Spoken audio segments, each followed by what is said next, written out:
How you guys doing? My name is Matt Balducci, high performance business coach and speaker. And I wanted to give you guys a book review today on the book, The 5-Second Rule by Mel Robbins.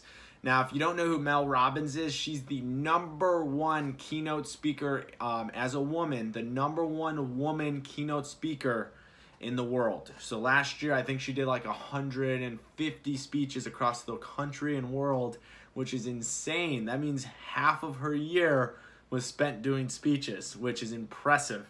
So I want to give you guys the top 3 takeaways from the book. Before I do that, I want to make sure you understand why I'm building out this portion of my YouTube channel.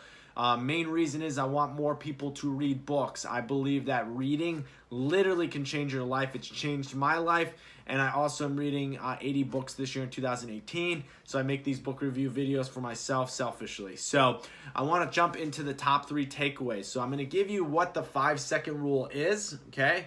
And I'll explain. Now again, Mel Robbins has a really good story about where she came from and how she got to the point of creating the 5-second rule. I'll let you read the book for that story. But what the 5-second rule is, and she talks about this in the book, and she uses the word stupid. She says this is the stupidest thing she could have came up with. But part of her story was that she was living kind of at rock bottom in her life. She was very successful, then unsuccessful. And when she was unsuccessful, it was really challenging for her to get out of bed, really depressing. And what she was sitting down watching late night TV, and a commercial came on with a rocket ship. And obviously when a rocket ship goes in the air, you do the countdown, 5, 4, 3, 2, 1. And she's like, that's what I'm going to do tomorrow. I'm going to count down before I get out of bed so I can get out of bed. And so what she did was she's like, this was the stupidest thing I've ever created. And she actually used that system to get out of bed. Pretty crazy. So the 5-second rule, which is my first takeaway, the whole entire process of it, is the reason is your brain, okay? And I'm not going to go into science. I've read a lot of books on the brain, but basically your brain makes decisions based on feeling. And so to cut off the feeling loop, the habit loop, you need to count down 5 seconds. That's it. Sometimes it can take 3, but 5 seconds. If you do that, what happens is you cut out the habit loop. So when you wake up in the morning and your feelings like I'm tired or I don't really want to get out of this warm bed, you need to count down. It works for every single thing I actually started implementing in my life, and it's been awesome. Okay, I used to have a crazy morning routine, which I still do, but I fell off for about a month, and I was like, why? It's because of my feelings. And so I started doing the countdown again, and now it works. So that's takeaway number 1. Try it out at home. Read the book, honestly, and it'll give you a ton of science behind how it works. It's amazing. Takeaway number 2, which was my biggest takeaway of this whole book, and I want to tell everybody about this. So like we're talking about waking up in the morning, right, which is hard for people.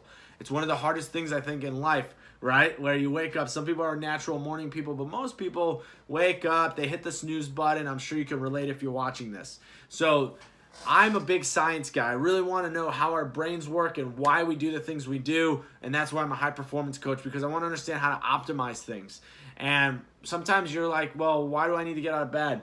So your brain, which I have a book, there's another book out there on sleep, which is called Sleep Smarter by Sean Stevenson, which I highly recommend you guys go watch my video and go read the book. But another big thing that I don't even think he talked about was the fact that our brains, when we sleep, we're on a 90 to 110 minute cycle.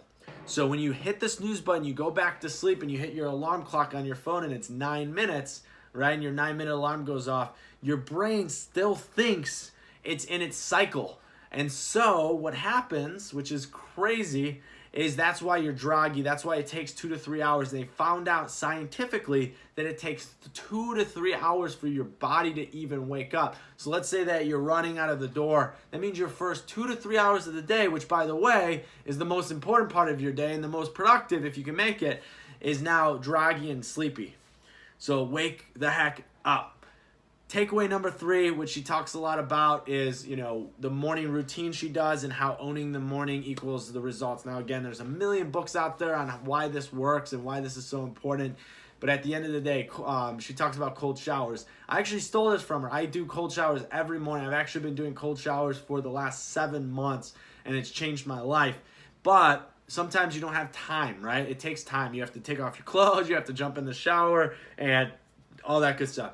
what she does is she actually just sticks her arm and shoulder in to the water, and it wakes her up. What I do now, and you might care, you might not, is I put my head, I go in the kitchen, because it's the quickest from my room to the kitchen versus from my room to the downstairs shower. I have a shower upstairs, but I don't want to wake up my son or my wife when I wake up. So I usually run downstairs and jump in the shower, but that takes a lot more mental energy and a lot more time. So what I do is I actually put my head under my kitchen faucet on ice cold, and I do it, and again I have a towel with me, and I just do my head, and what it does, it instantly wakes me up, which is cool. And I still take a cold shower later on in the morning, but now I'm ready to go and ready to wake up. So those are my top 3 takeaways, guys. Obviously the 5-second rule, not hitting the snooze button, and a simpler way to get a cold shower in, or cold shock therapy, or whatever you want to call it. And again, there's so much more impressive things in the book than those 3, but those were my 3 takeaways that I thought were really impactful for my life. And again, she has a great story and how she got to where she's at. And obviously, if you Google her, she has a TEDx talk with like 12 million people. And hopefully my TEDx talk will get that many views. But again, I hope you enjoyed this week, and subscribe below, comment, check out the book. I'll talk to you guys soon.